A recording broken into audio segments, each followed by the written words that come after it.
সরকার কার্যত আরজিকর কাণ্ডের সাথে যারা যেসব খুনি এবং ধর্ষকরা জড়িত রয়েছে কার্যত তাদের পক্ষেই দাঁড়ালো এবং সেটাই প্রমাণিত হলো। 27 মে এমন কেন বললেন সরকারি ডাক্তারদের সংগঠনের সাধারণ সম্পাদক? আজ আমরা দেখলাম যে আরজিকর আন্দোলনের যারা অন্যতম নেতৃত্ব হিসাবে যারা ছিল, ডাক্তার আশফাকুল্লাহ নাইয়া থেকে শুরু করে ডাক্তার দেবাশিস হালদার, ডাক্তার অনিকেত মাহাতের মতো যারা প্রথম সারির নেতা আরজিকর আন্দোলনের, তাদেরকে আজকে অত্যন্ত দূরবর্তী অঞ্চলে তাদেরকে পোস্টিং করা হলো এসআর হিসাবে, অর্থাৎ সিনিয়র রেসিডেন্ট হিসাবে। যে সিনিয়র রেসিডেন্টরাই কার্যত হচ্ছে আজকে স্বাস্থ্য দপ্তরের আজকে বিশেষজ্ঞের যে পরিষেবা আজকে বিভিন্ন জায়গায় চলে তার মেরুদণ্ড হিসাবে আজকে কাজ করে।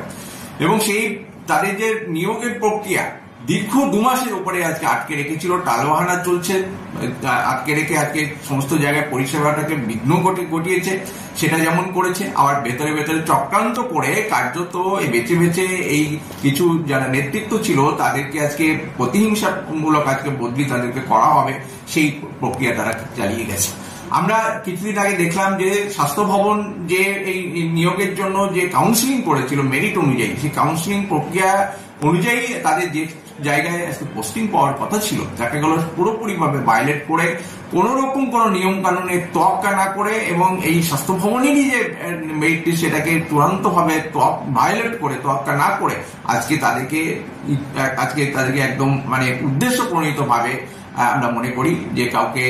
উত্তর দিনাজপুর থেকে শুরু করে আজকে মালদার কাজল থেকে শুরু করে শুধু পুরুলিয়া বিভিন্ন প্রান্তরে আজকে তাদেরকে পোস্টিং করে দেওয়া হয়েছে। এর মধ্য দিয়ে রাজ্য সরকার কার্যত